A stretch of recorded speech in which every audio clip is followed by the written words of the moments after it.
Welcome to Health Oddity, the show that strips away the jargon and hype surrounding all things health and fitness to help you live a long, strong and energetic life. Lining up at the bar this week, here's Peter Lant, Paul Bassett and James St. Pierre.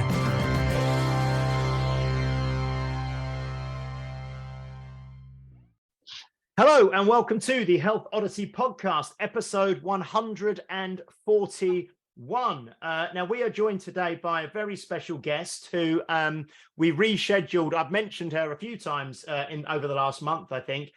We've rescheduled the podcast, but we are finally joined by this guest who I will introduce you to in a minute. But first of all, I'll check in with the usual hosts and see how they are getting on. Mr. Peter Lant in Bath, how are you doing? Yeah, I'm doing very well. I'm thinking about building an ark, because honestly, it's biblical rain this year, isn't it? So I'm going to do that. And you've got the beard now. I've got the beard, yeah. So now I just need the boat because we've got the water. So I might as well do that. I would suggest that maybe you need the animals as well because you've only got a dog. Well, I've got one. That'll do, wouldn't it? You know. It'll just be a very spacious ark, wouldn't it? I don't think it will be told to children for many hundreds of years that Peter went on an ark with a dog. No, but it'll be, the thinking behind it will be sick of getting wet underpants from just getting like literally soaked through, like day after day after day. But there you go. We'll leave it there. I think about the last 3 or 4 podcasts we've heard about your wet underpants, haven't we? Honestly, it's an ongoing thing. The radiators are just covered in them around here. Okay. Okay. Mr. Paul Bassett in Putney in London, how are you doing? Good. I'm not in my studio, but I've got a nice warm studio that I don't get rained on. Not to boast. No. You've got a pull-up bar that doesn't shake. Air conditioning. Yeah. No, it's no, fine. I'm good. Again, here it's just I don't know when summer or spring or anything that has any sunshine is going to happen. I mean, we're almost in May now. We're recording this, and I'm still wearing gloves on my bike. It'll warm up soon, I'm sure. Anyway, nice segue. It doesn't have these problems being in Dallas. I was going to say our guest is in. She's just had to turn off a fan because it was disrespectful. It's so warm. It's so warm. So our guest is in Dallas, Texas, and our guest today is Coach Karen Smith. How are you doing, Karen? I'm good, thank you. I appreciate you guys rescheduling as much as we've had to, and hopefully today with this voice, like we wouldn't have to, and like let's just make it happen. But I'm super happy to be here with you guys. Excellent. Yeah, Karen sort of emailed just a couple of hours ago and said she's had some sort of laryngitis going on. So the voice this is not her normal speaking voice. It's slightly more husky than normal, but we decided to go with it because she's not in pain. So we decided to go with it this time. Coach Karen on Instagram is a Master Certified Strongfirst Instructor. She's someone that I've followed for a long time. I know a lot of people who I know have followed her. She's been over to the UK, I think on a number of occasions teaching. She's coming over to Paris soon to teach. And like we said, is based in Dallas, Texas. So we're really, really grateful to have Karen with us. It's the morning for her. It's kind of like mid-afternoon for us. So Karen, I mean, to begin with, I mean, lots of people will follow you and will already be aware of you through social media, but lots of people won't. I mean, a lot of the people who listen to the podcast are kind of in their 40s, their 50s.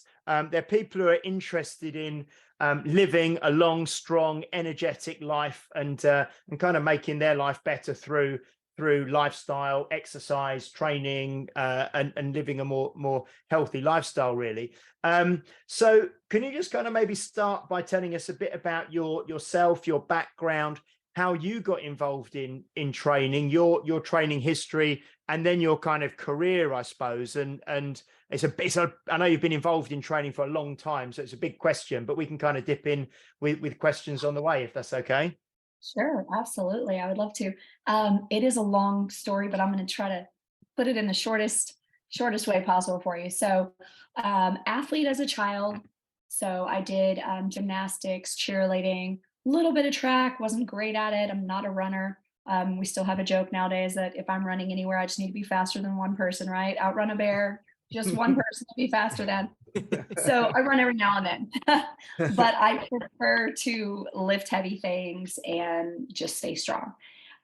So got into training, actually certified in training about 25 years ago.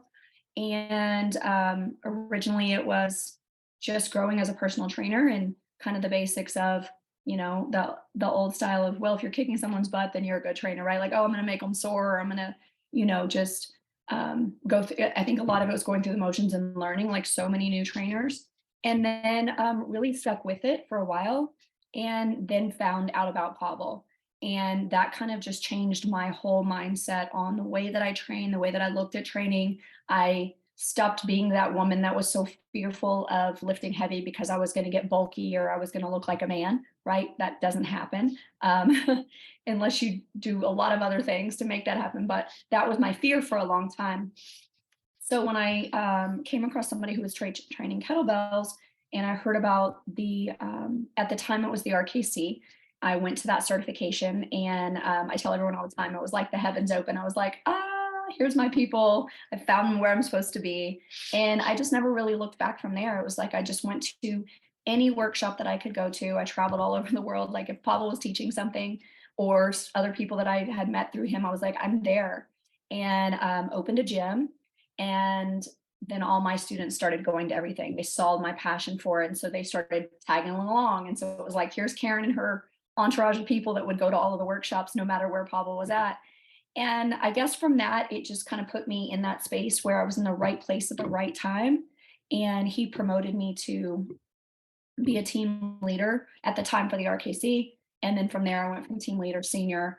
And then when the switch happened over to Strongfirst, then I switched from a senior instructor to a master instructor.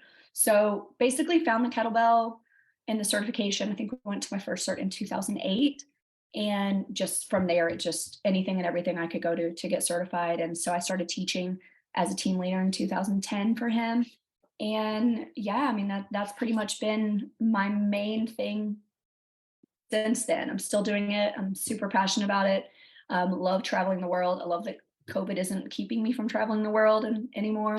And I'm back to just kind of seeing a ton of people and sharing my passion for making people stronger. And like we talked about earlier, like redefining what strong is as a woman, and as a woman who's aging, like what does that look like? And outside of Strongfirst, Karen, can I just stop you for a second and touch on that? Because a lot of the people that I train are women in their 50s and progressing, 50s and 60s, women who are maybe, I've had my gym for sort of 16 years. So some of them would have started, probably in their early 40s, but now they're kind of like mid 50s, they're moving on. And that whole redefining strong and redefining strength for women, can we sort of touch on that? And because you meant that was really interesting how you said what redefining strong, for women as women get older. I think that's really like an important kind of maybe a little path we can take for a minute, if that's okay. Absolutely. So the way that I look at that, when I was younger, like I said, I went through the fear of getting bulky, and I was afraid to do things, and I was a cardio queen. I just wanted to be on those machines for hours, and I was afraid of being strong or looking too strong. And when I came into the world of Strongfirst, and I changed my mindset, and I realized the way to train differently, right? So I lifted heavy, and I did the Iron Maiden, and I did all of those things to get really strong. And I still like to train that way, still 100% believe in that. But like a lot of your students, we're all aging, right? Like this is my year, and I hate to say this, put this out there to the world, but I will be 50 this year. And it's a weird thing to think about. Like, I don't feel like that is where I'm at. But in reality, it is. That's the birthday that's coming up. So what I learned is early on in my training, I looked at women that I felt were sabotaging themselves, like the older women. So when I was younger, right? I'm in my 30s, I'm training all these older women, and I felt like they just weren't putting in the work. And so now I feel like I can put this huge apology out to the world, because in my 40s, I found out some medical stuff that I needed to have done, which then caused me to have a full hysterectomy. And it changed everything about my body and hormones. And I looked at, sorry about that. I had to start looking at the body differently, because I was like, here's how I train, here's how I eat. I know all these things to do, but they're not working. They're just not working anymore. So it kind of had like this public letter to all of those people that I thought were just being lazy or sabotaging or weren't really filling out their food logs properly. And, they just kept complaining like, I'm doing all these things and nothing's working. So through my own journey of having surgery, seeing my body change drastically, I had to start seeing specialists. I had to start thinking more about hormones. And by no means am I a hormone specialist at all. But what I have learned is that it's not as easy as calories in, calories out as you're an aging female. It's just not. So through that journey, now what I do with that age group, if someone comes to me and they're like struggling and they're like, nothing's working. First thing I have them do is go get a hormone panel. Like, go look and see what's going on with your hormones, because otherwise we're spinning our wheels. Like, I can get you strong, even if your hormones are off, but that doesn't mean that's going to get you the body looking the way that you want it to. Because as we age and we don't have those hormones, we're going to hold on to more body fat. We're going to be softer. And it's a struggle. I mean, it's especially in this industry, right? It's still male dominated, right? So it's females in an industry that is very male dominated. And then you get to that age where your body changes and you want to look a certain way and you want to move a certain way. So the redefining strong to me is, for these females, is looking at things at a bigger picture, looking at longevity, looking at recovery and training. So yes, you still want to be strong, but it takes our bodies longer to recover than it did in the past. So you have to have more recovery time.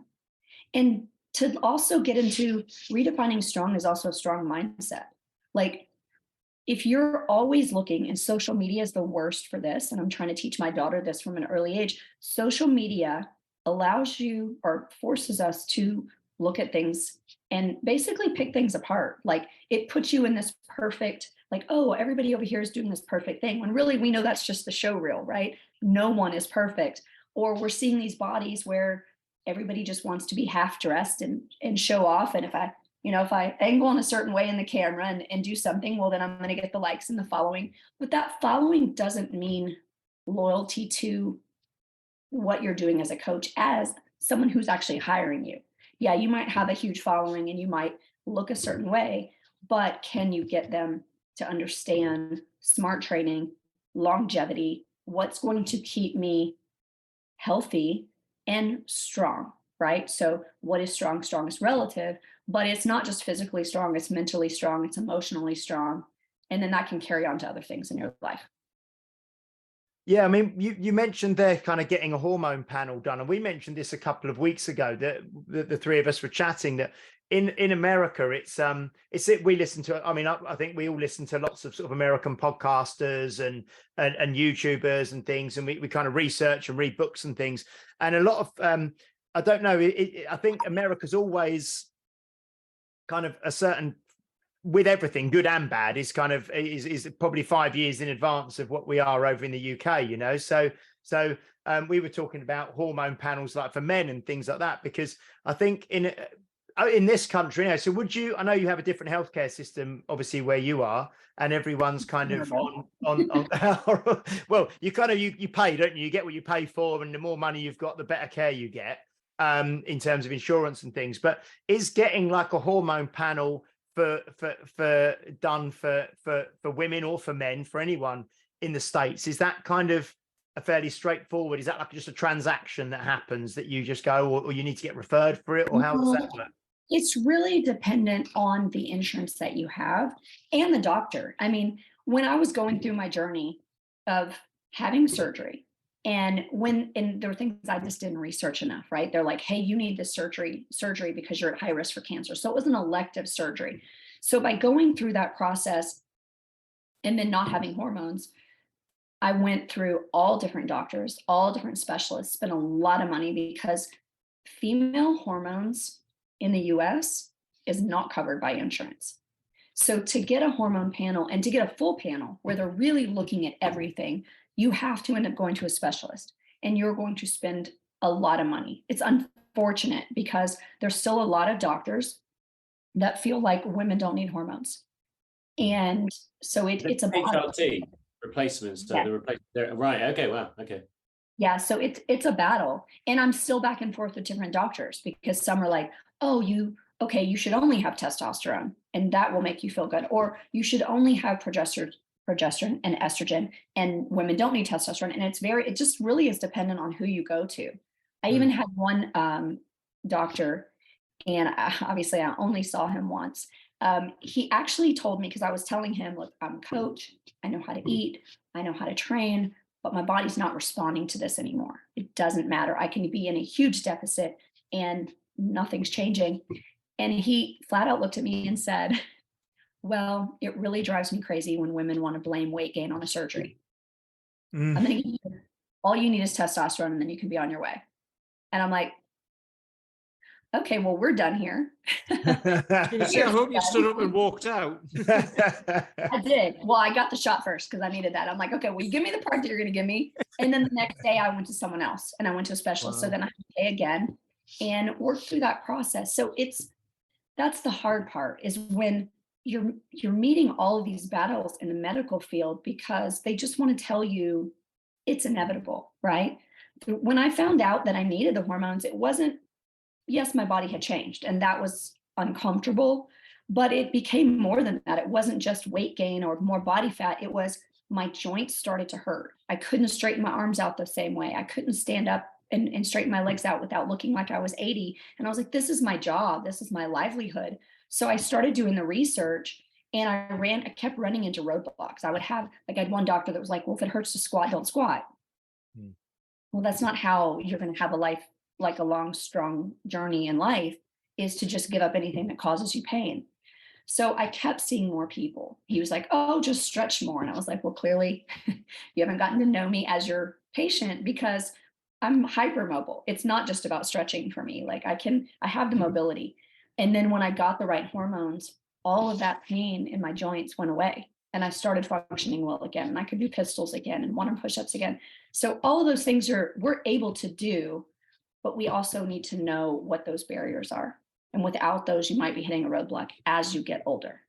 It Doesn't really it- feels, yeah, it really feels like we're kind of at this time of history. We're maybe at a bit of a crossroads, because we've spoke to lots of guests in the last 6 months, probably, about females with menopause and HRT, and even with men with testosterone and hormones. And I think that's going to be kind of the next sort of, I suppose, frontier that we're going to, that in maybe 30 years time, we'll kind of look back and everyone will, the medical providers will have kind of got this more sorted out, or we'll have more understanding of it. And because I think that we are getting to that stage now where it's lots of people are talking about it. And to begin with, it's kind of on the fringe, but now it's becoming more mainstream, and more people are talking about it in mainstream media and things as well. So yeah, we have the same issues over here. We've spoke to guests over here who are females in their, maybe in their 50s,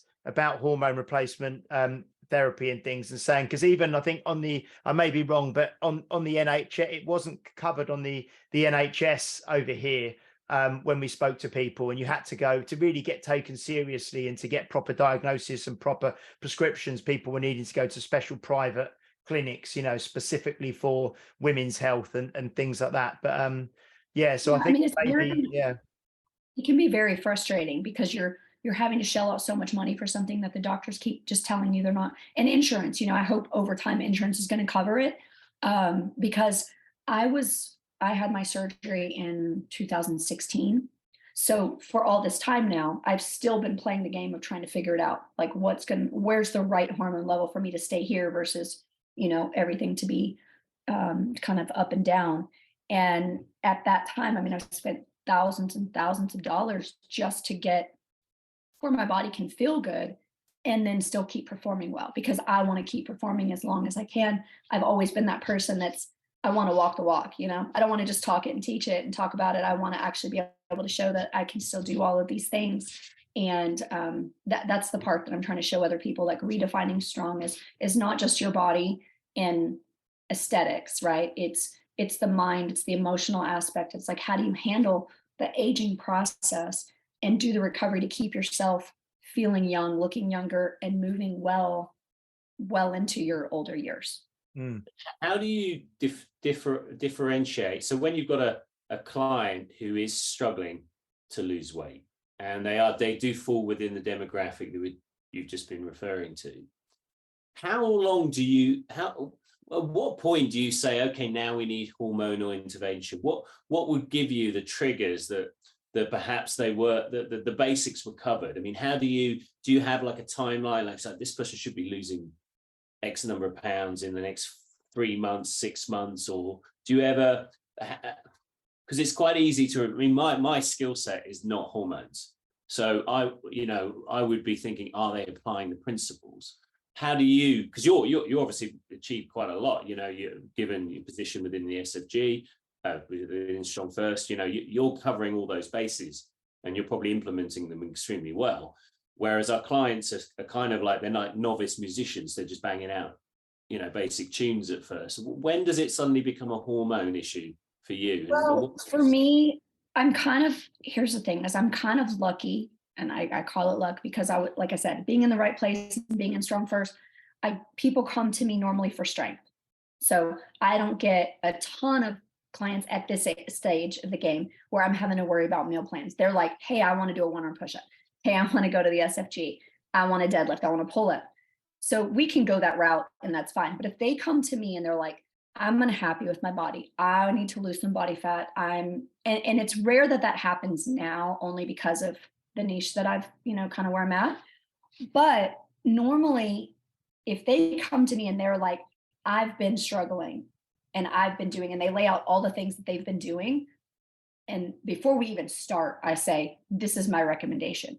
Go get blood panel, right? See what's going on in your hormones first, so that when you come to me, we don't spend 1, 2, 3 months spinning our wheels, right? Like, hey, I'm doing all the things, and to make sure that they're eating properly. Like, if they're doing all the things and nothing's changing, almost always there's something with the hormones.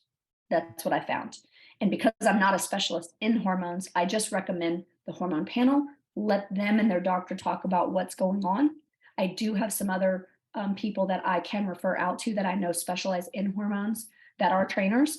So when that comes to me, that's what I try to do it right off the bat. Like, let's just nip it. Like, don't pay me for 4 months and then not see results, because that's going to be, they're my billboard. And if they're frustrated and nothing's changing other than they might be getting a little bit stronger, they're going to, until they see that the hormone's off, they're going to just think that I'm not doing what I'm supposed to be doing. Right. So right away, like, if you're struggling, nothing's working, and you're telling me that, and you truly are doing the work, I'm going to have you go right away. Do you recommend that to men as well? Or is it mainly women that are approaching you? I mean, I haven't had to really train, like I said, because that's not who's really coming to me at this point in my career. But I would say if you have men that are very overweight and struggling and nothing's working, because I mean, obviously men on average lose faster than women, right? Like, you guys have higher testosterone levels naturally. So if they're still hitting that wall and nothing's working, then why not? I mean, definitely it could help for sure. Can I ask, Karen, in terms of, I know I first became aware of you around the kind of the SFB and the body weight training course that Strongfirst do. And was that something that obviously when Strongfirst became an entity and became a thing, and you moved over and you became a master instructor, was there any equivalence of the SFB before, or was that something that was created that was kind of new? And then, because you to my understanding, you've been involved in the SFB for a long time, and you were kind of the chief person teaching it. And so were you involved in the kind of creation of it and the teaching of it and the development of it and all of that sort of thing for Strongfirst? So before Strongfirst, we did have, with the RKC, we had one, maybe two bodyweight courses. It was an SBS, specialist of bodyweight strength or something like that, I think is what the original was. And during that time, before the split, Pavel had reached out to me, and he knew my background in gymnastics and stuff like that. So he was like, "Hey, would you want to teach our bodyweight cert?" And I was like, "Sure. What do I have to do?" And he's like, "A 1-arm push-up." And have you guys met Pavel in person? Yeah, we met him. Was it like 2018 or something, or Something like that, yeah. he was over here? Yeah, he came over to do Strong Endurance, I think, didn't he? And we Yeah. were there at Strong Endurance. Yeah. So if you met him in person, you know that he has a great sense of humor. And but he's also at times a man of very few words. So I was like, well, of course I'd love to teach it. Like, what do I need to do? And he said, a 1-arm push-up. And I was like, cool. How? And his words were, figure it out.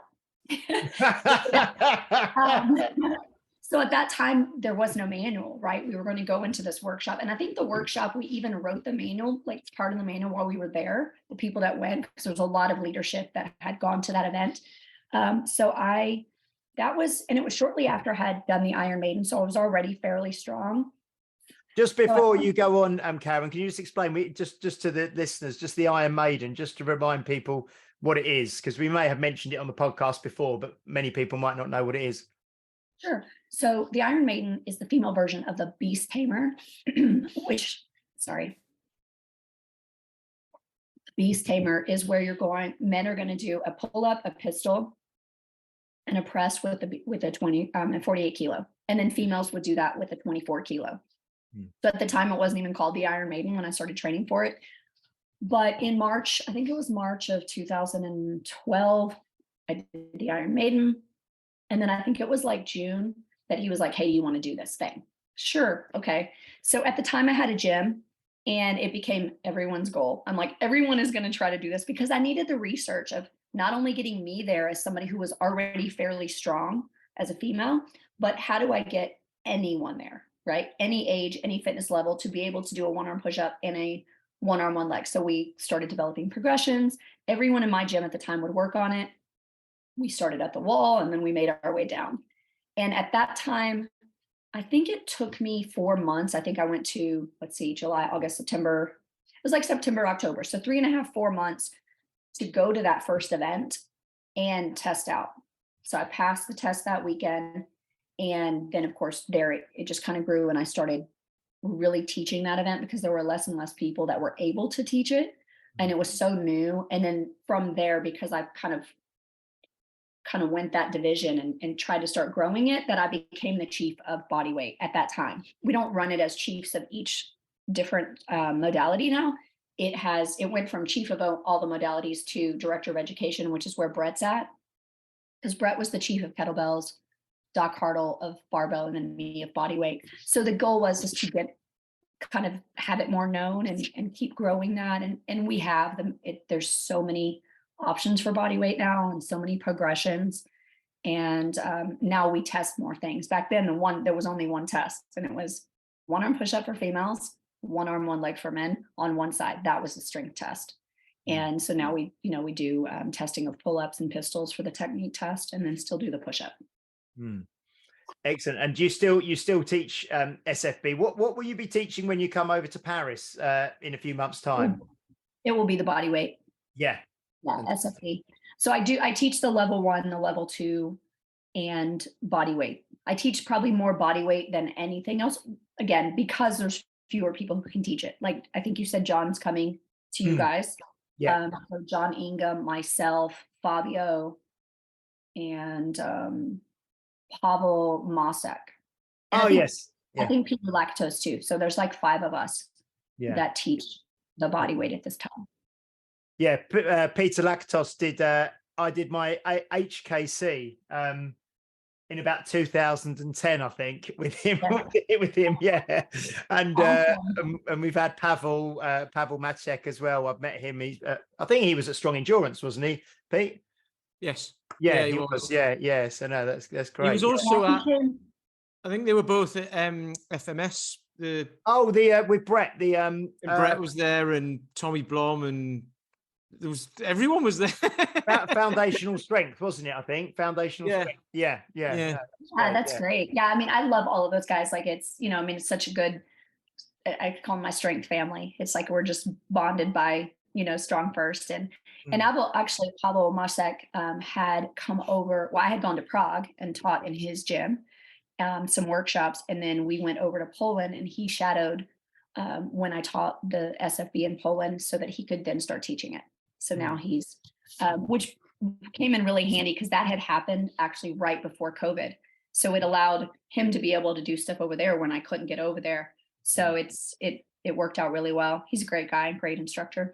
Yeah, no, he is. And you before we started recording, you were kind of telling us a little bit about something that you're working on at the moment. That's training sort of adaptive athletes and kind of people with disabilities and things like that. Can you kind of tell us sort of what you're doing with that? Yeah, I'm super excited about it. It's really new to me. I found them in January. There was a young girl who had been in an accident, and she was a competitive cheerleader at the same place that my daughter was. And in her accident, it was a cheer accident. I can't remember if she was stunting or doing a gymnastics, but either way, she fell and paralyzed herself. Like she broke her neck. And I started to kind of watch her journey of how they thought that she wasn't going to be able to ever, really move again. And she ended up on her social media at this place called Adaptive Training Foundation. It's a nonprofit, which I didn't know at the time that that's what it was. I just kept watching her, and my daughter had gone off to college. I'm learning this whole new empty nester, being at home by myself. And I work from home and then teach from home. And so it's kind of gotten really kind of like quiet. And I was like, I need something else, right? Like, I want to keep doing all the things that I love and coaching everyone and doing the certs. But when I'm not doing that, I need some interaction. So I reached out to them and I was like, hey, are you guys hiring? I'd love to see, if there's an opportunity for me to work with you guys. And I went over there, and at that time when I met with them, found out they were a nonprofit. So the majority of what goes on there is volunteer based, but I loved it. I fell in love with it. My daughter saw how happy I was being there. She came in for spring break, shared the whole week helping and volunteering. And now I'm actually doing some work there, not just volunteering. So what that is, if people are not aware of what an adaptive athlete is, the athletes that come to this nonprofit, it's fully paid for them. They come in and they do, it's called Redefine, and then they do a redeploy trip. So it's 9 weeks of training. They come in 3 times a week. And the adaptive athlete means they've had some sort of injury, right? They're readapting to life as in this new body. They're either spinal cord injury, traumatic brain injury, have had an amputation, paralyzed, and we're working with getting them to see how strong they can be and what they can do. And I mean, I'm on the second class. So I went through the first full 10 weeks with the first class. There were 10 athletes. That first group were former military or law enforcement.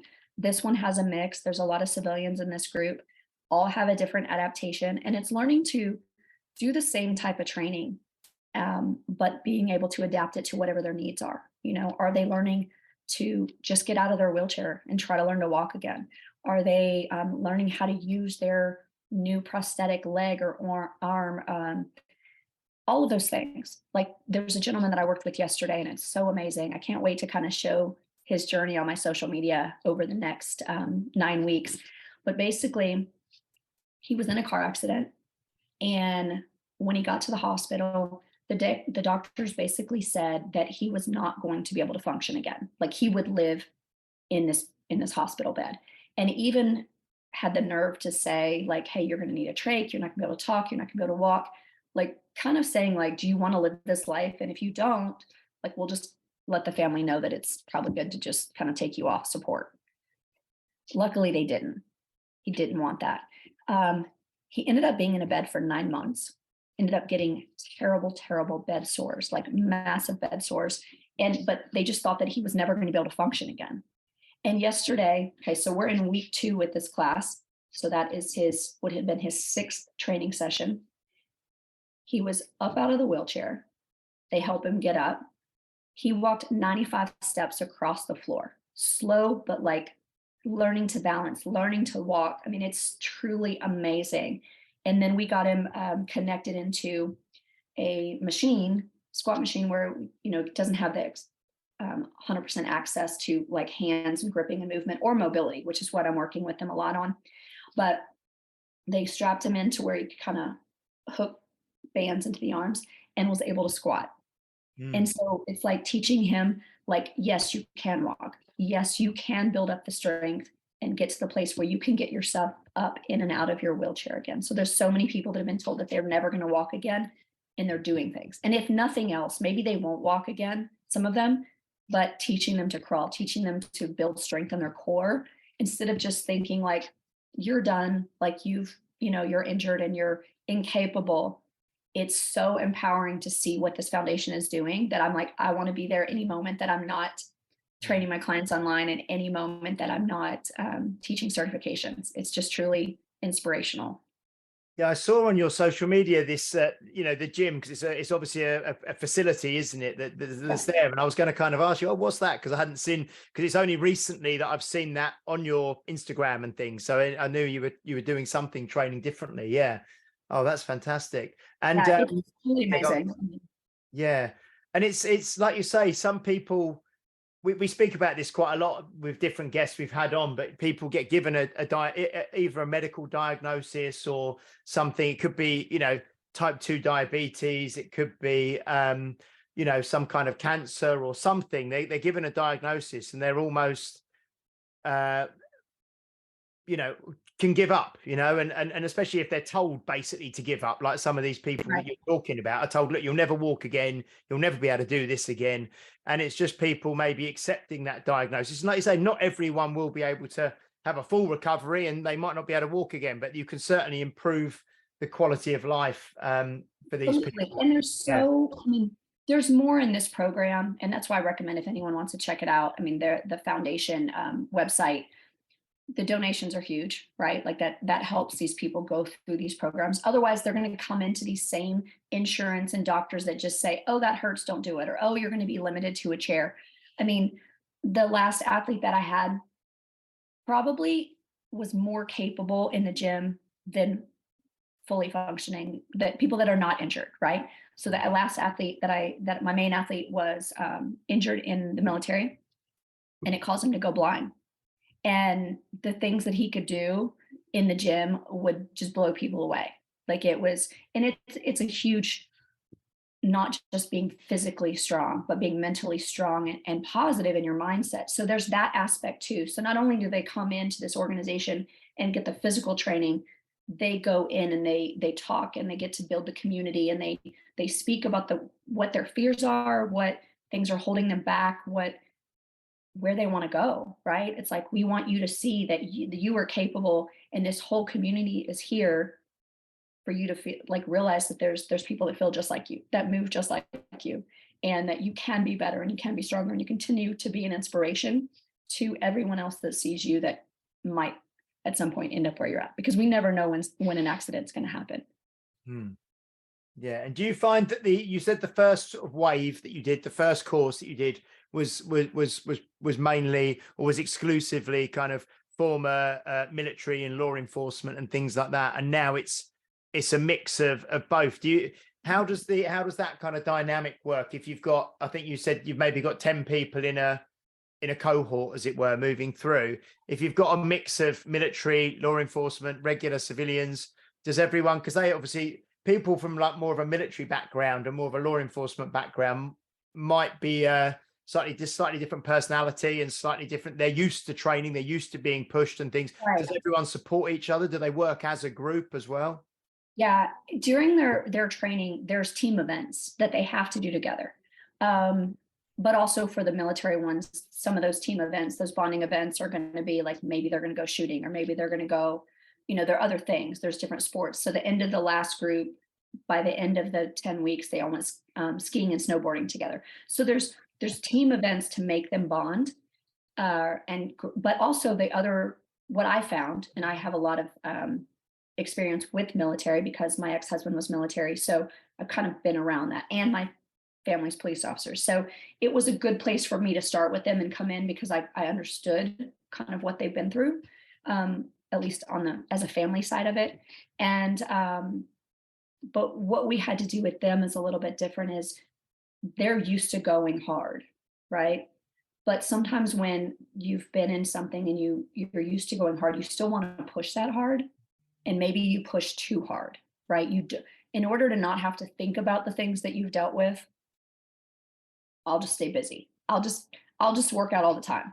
I'll just go and not have to think. So for that group, get them to bond, get them to slow down, right? And go, okay, yes, you're going to do these workouts, but let's talk about recovery. Let's build into that aspect of those recovery days. What does it mean to recover and truly slow down and make sure that your body is functioning the best for the active days and the training days, and getting people to move properly. I mean, think about, I don't know how much you guys are familiar with military, but a lot of military, they're used to wearing backpacks, right? Or rucking.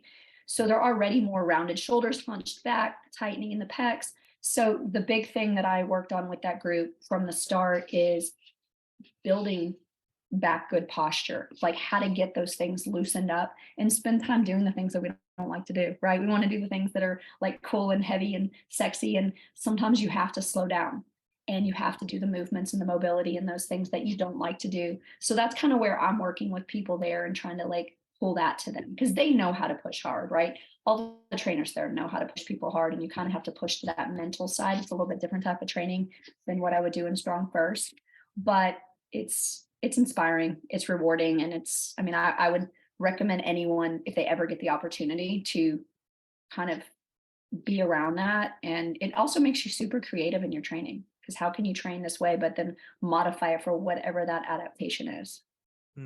There was an initiative in the UK. I'm just trying to think how long ago it would have been. It would have been about 17 or 18 years ago, called the Inclusive Fitness Initiative. And it was kind of like a government thing where they were trying to increase the levels of participation in sport and exercise and gym training for people with disabilities, because the kind of take up of exercise just with the general population is very, very low anyway. But within the kind of community of people with disabilities, it was even lower, hardly, the percentage of people involved in exercise was so low. And they did some courses, and we at the gym I used to work at, I used to manage a gym, and we got some funding to get in more sort of inclusive equipment. And it was everything. It was people, like you say, with hearing impairments, visual kind of impairments, and then, physical impairments, and maybe people who had strokes, people who, amputees. And like you say, it was so interesting because it really made you totally think differently around exercises, and people maybe couldn't grip pulleys on cables. So you'd almost have to, there was straps that you'd kind of help them, link onto things. And maybe you really had to think about getting on and off of different bits of equipment, or getting on and off of the floor. And it is, like you say, and that's probably a reason why I like training quite a few people I train maybe in their 70s and things, because training older people, when you've got like a 30-year-old fit person with no issues at all, it's quite easy, isn't it, to give them training things. Yeah. But when you've got someone that you really have to think, it kind of makes it more interesting, I find, for myself. It's that sounds like a really, really rewarding use of your time now. That sounds fantastic. Yeah. And you know what, I found them at a time where really, like I said, I'd become an empty nester.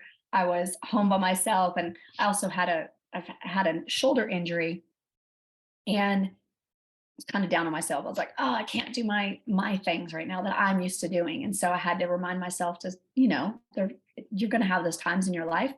And by going there, it helped me focus on, how can I be down on myself? How can I be down that I have a shoulder that maybe isn't as strong? My arm's not doing what I want it to do and need it to do. But how can I be mad? Like I still have my arm. Like, you know what I'm saying? So it just kind of, once you're in that setting and you see how amazing people can be and come back from all of these things they've experienced in life, it just shows you that the things that we want to think are big deal, or a problem or, a inconvenience are nothing in the grand scheme of things. Like it's really not as big a deal as we want to make it. I saw a post yesterday or the day before, and it was a guy who lost both his legs I think he was in the military, or he'd been in the military. And he said, people ask him, how can you be so positive when you've lost your legs? And he's like, how can you be so negative when you've got both of yours? And it was like, there you go. Straight back at you. So that's exactly how, any of this that you watch, and I hope I can bring more to this to anyone who's seeing my social media. There is a gentleman in the gym, and it may be the same guy. He's a trainer there now, lost both legs. And it was just a freak accident. Like he was showing me and this other gentleman the other day where he would normally be standing and having his body outside of the, I don't know, a tank or whatever I don't know exactly what he was in, where the rocket or whatever came through with the explosion, it would have completely missed him. But something was going on that day where he had to sit down in the seat and the angle of where his legs were and reaching across to do whatever he needed to do on the computer, it came in and it right at the angle that took his legs out. And to see what he's doing now, and he's actually, I'll have to find it and put it on my social media again. But he went and did, I think, the incline. I don't know if this is the exact, like, I'm trying to remember, but the incline is in Denver, and it's like 2,200 steps or 2,000, I don't know exact, and climbed that with his body and arms with no legs and it took a while, but like to see him do it, it was amazing. And I just spoke with him yesterday, and there's things where he's working on that we're going to be working on some mobility for him, where he's wanting to do muscle ups, and he's super strong and amazing. If you saw the things that he's doing in with the athletes and himself, he's a CrossFit coach and pushes people and just gets amazing results. And it's incredible. Oh, that sounds fantastic. Well, definitely, Will, if you can, at the end, when we wrap up, we'll kind of get maybe we'll share your social media and things, and the name of that gym that you're working at and everything else, and people can check that out, because that sounds fantastic. In terms of yourself, Karen, now you said you're working largely from home now. Apart from this work that you're doing, are you doing a lot of online stuff now? Do you do a lot of online coaching, or do you have people come to you and train with you in person at homes? I've obviously seen the stuff that you do at home. We can see your gym on social media and things, but is most of it online, or is some of it face to face as well? I do have face to face. I have a mix. I have people that come to my garage gym, and luckily I was online. I took most of my business online in 2013. So I kind of looked out before COVID hit and made everyone go online. So I was already there. So I do online live coaching like this, where I'm coaching the people just as if they were in person. I do a lot of program design where we just do check-ins. That's normally with other coaches or people that have just been with me for a while and I know they move well and safe. And then the people in person. And then outside of that, obviously Strongfirst is my main, like teaching the certs, traveling all over. And then adding in the adaptive training stuff where I can. Yeah. And how do you find online coaching? You've been doing it for 10 years now, it sounds like. So you must be fully adapted to that and comfortable with it, and an expert, yeah? I love it. And I feel like I said, I have people that have been with me for a really long time. So I would say, if I could give advice to people that are new, like, it seems very appealing, right? Like, oh, I can be anywhere. And it is. Like, I love that I can be anywhere. I can go be teaching. Like, I'm going to leave next week to go to LA, and I'm teaching 2 workshops in LA, and then I'll spend the week in LA, and I'll still be doing all of my online coaching while I'm there. And then I'll take the train and make my way down to San Diego. And then the next weekend I'm teaching a bodyweight cert there. So I won't give up I'll still be working on my hours. I'll still be coaching no matter where I'm at. But what I find with new people, they're like, oh, that's appealing. I can be anywhere coaching. But if they don't have the experience, or they haven't really done a lot of in-person coaching, I think sometimes they struggle with online coaching because they don't know the angles they need to move people in, because in person you can walk around, right? Or you should be walking around as a coach, like what's going on with the ankles, what's going on with the knees and the hips and the spine, and are they moving properly? It's not just move to move, right? And load those movements. It's, are they moving well? And if you're not familiar with that and you haven't done it, it's a little bit of adjustment, because you have to have the person move. You have to know the angles. You have to know what you're looking for, not just, hey, this person's doing a squat. Okay, but are they squatting safely or whatever? But it's totally doable. And I have also, at times, I mentor people to kind of transition to the online space if that's what they want. But I think that it is, you have to have time in person with people. The more bodies you can see, the better coach you're going to be, to know how to move in a proper, functional movement patterns, and how to do mobility. And if not, I mean, if you're talking online, think about that's going to make you a better coach as well, because you have to get better at cueing, because you have to know the right steps. Like if you're trying to tell someone for the first time, use something like a Turkish get up, and you're doing it over the screen, right? There's no like, let me demo this and let me show you this and okay, move here and go and actually adjust them. You can't do that. So you have to get better at cueing and making people understand through words versus actions. So it's doable, and I love it. Fantastic. And where are you at now with your training? Because I see you're training. I think I've seen some of you training possibly at the adaptive space that you're at now as well, with your one arm press ups and things like that. Are you kind of where you said about a shoulder injury? Are you kind of back to full health at the moment, or getting there? I am, unfortunately, I am not, and it's driving me crazy. So I'm trying to, what you're seeing is me doing assisted one arm push-ups on the good side. I'm trying to do that to a level to be able to maintain it on one side, but I don't want to build like a huge asymmetry.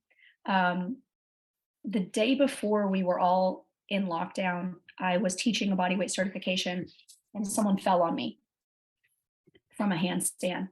And I never got it checked out at that time, because I flew home and went into quarantine like the rest of the world. So I just let all the bruising go away and the heel, and I thought that it healed.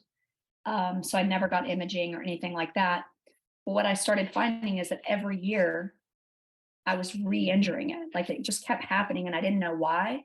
And I would rehab it because I know how to do a lot of the rehab, the general rehab stuff. But it just keeps happening. And each time it happens, it's worse. So like right now, I've been out since December with no press, with no overhead pressing and no push-ups or pull-ups. So my training is not the same.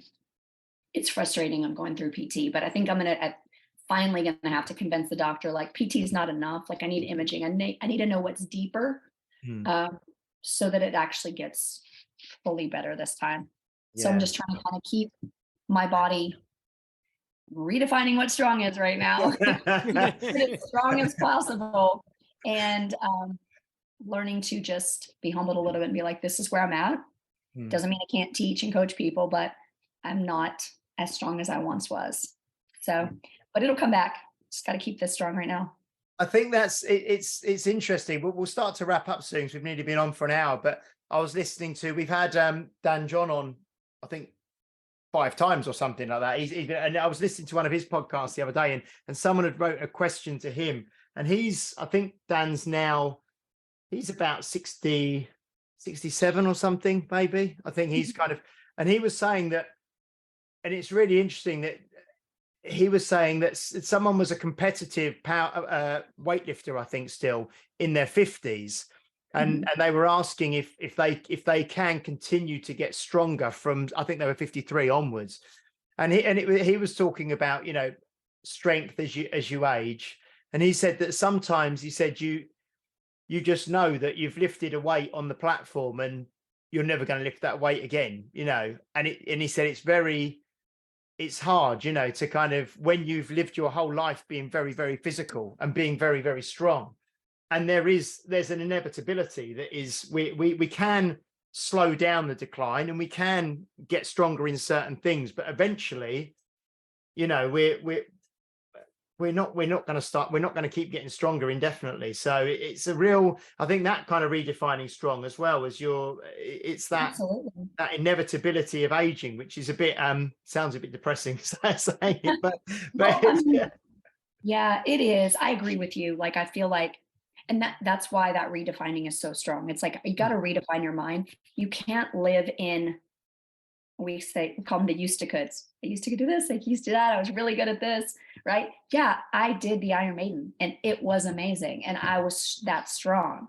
And by being that strong, I have to remind myself that I'm still stronger today, even not fully healthy in my joints like I need to be. I'm still stronger than probably at least 50%, right? If not way more people that are my age. So I'm trying to redefine what that looks like and keep showing people, yes, I may not be as strong as I used to be, but I think there's even a country song that says, I'm not as strong as I once was, but I'm as strong once as I'll ever be.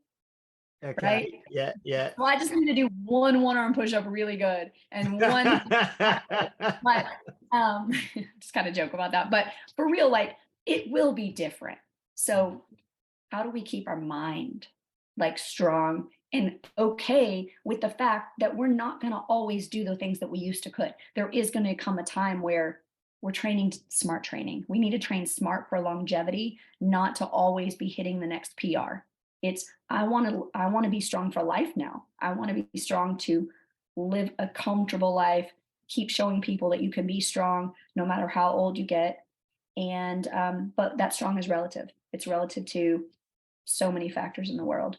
But it definitely changed. Like my mindset was already changing, but like now seeing these different levels of athletes and adaptations, like it's even stronger. It's like there's so much we can do, and we just got to live have kind of that positive mindset and just know that the sky's the limit. And even if let's say your goal's way up here, that journey to get there, as we say in Strongfirst or the SFB, which you guys might hear this soon, is, it's like there's a star on the horizon and you may not ever reach that star, but that journey to get there or reaching for it is going to take you to higher limits than you've ever gone, like higher strength you've ever had.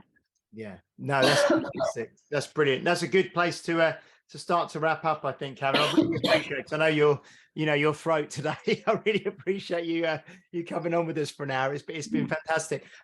If people are introduced to you for the first, that's all right. If people are being introduced to you for the first time today and want to, you've mentioned your social media a few times, follow you, maybe find out about the adaptive athletes that you're working with, and also maybe I know you've got ebooks and online training and things that you do. What's the best way for people to kind of to find you and to see what you do? The easiest thing would probably be my website, because all of those social media aspects are on there. Or if you go to social media, you can go through my link tree and like everything from Strongfirst. I'm going to be adding a few more things there and modifying that. But the easiest is it's coachkarensmith.com is the website. Instagram, because there's too many Karen Smiths, I had to put Coach Karen. So it's _coach_Karen_. And then from there, like I said, you can find, I'll be posting like everything else. Obviously I post all about Strongfirst and now the adaptive. And I'm not as active on social media right now, unfortunately, with my own training, not because I can't train, but because I'm just busy with these things. And it's like, okay, well, what's got to give? Like, okay, well, recording myself in my training and trying to put that out there is just not the top of the priority right now, even though I love it. It's more about, training other people and doing the certs and the adaptive training stuff. So that's kind of where I'm at right now. Excellent. And when are you over in Europe? You said you're going to be in Paris. What month was that again?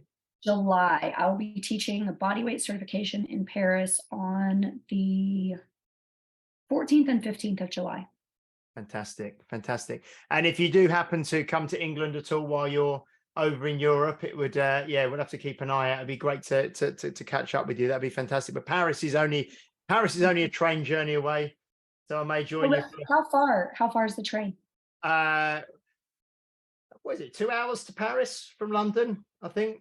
I've done it. Something like that. Yeah. I did the Paris Marathon years ago, and we got the train, the Eurostar. Yeah, so it's fairly quick. Might be able to join you for a croissant or something. After you're done, like send me like what that train would be, like where I would go. Because I haven't really planned that vacation out. I am vacationing after, and I do want to spend some time kind of moving around. Because I've already been to Paris, so I'm going to go and teach there and be there for a few days, and then kind of see where I'm going next. But I haven't purchased all those tickets yet, so like there's still options. Yeah, because well, that's the thing. Like you said, you've got the kind of the empty nest thing going on now, but it also gives you a lot of freedom, doesn't it? So you Yeah. can travel, you can move all over doing your workshops, and you can, so there's the flip side to that, I suppose, as well. And Where you have, Yeah, also, there's you've definitely- got. Sorry, what was that, Pete? No, Go I was going to say you've got the whole of Europe, which is smaller than Texas anyway, isn't it? So it's easy for you to get around. yeah, Like going just next travel door. everywhere. Yeah, I Brilliant. definitely want to see, while I'm there, there's no point in just going and coming right back. So I'm going to try to see what I can do, maybe 10, 12 days or so. Yeah. But then I got to look at the time difference and still coach on my online sessions. So I'll figure it all out.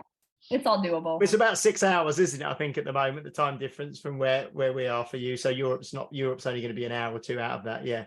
Oh dear. Yeah. Well, thank you so much, Karen, for joining us. And again, thank you so much for doing that with your sore throat today. It's been an absolute pleasure you've been on my kind of hit list, as it were, to get on the podcast for a long time. And so I'm really glad that we made it happen. And I've been around Strongfirst for a decade or so, and I heard so much about you from so many people. And like you say, met Jason Marshall last year as well, who speaks very, very highly of you, and Rebecca Rouse, who we had on the podcast as well. So no, it's lovely to finally talk with you. It's been lovely. Thank you so much. I feel honored that you guys asked, and I really appreciate it. It was a great time. And like I said, hopefully when I'm over there, maybe I'll get to meet you guys in person.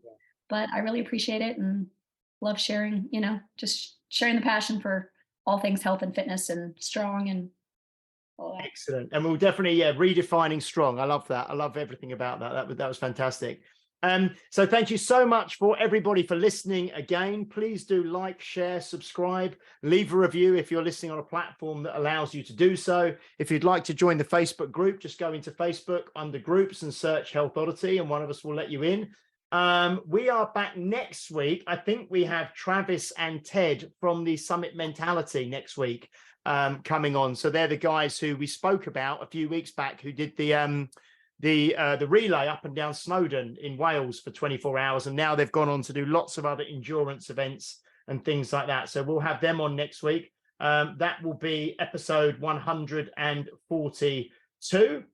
So until then, have a fantastic week, and we'll see you soon. Bye-bye. You've been listening to Health Odyssey with Peter Lant, Paul Bassett, and James St. Pierre. To get your regular fix of hype-free health, you can subscribe and leave a review wherever you get your favorite podcasts. You can find out more on today's and other topics at healthodyssey.com, or find us on Facebook or Instagram by searching for Health Odyssey.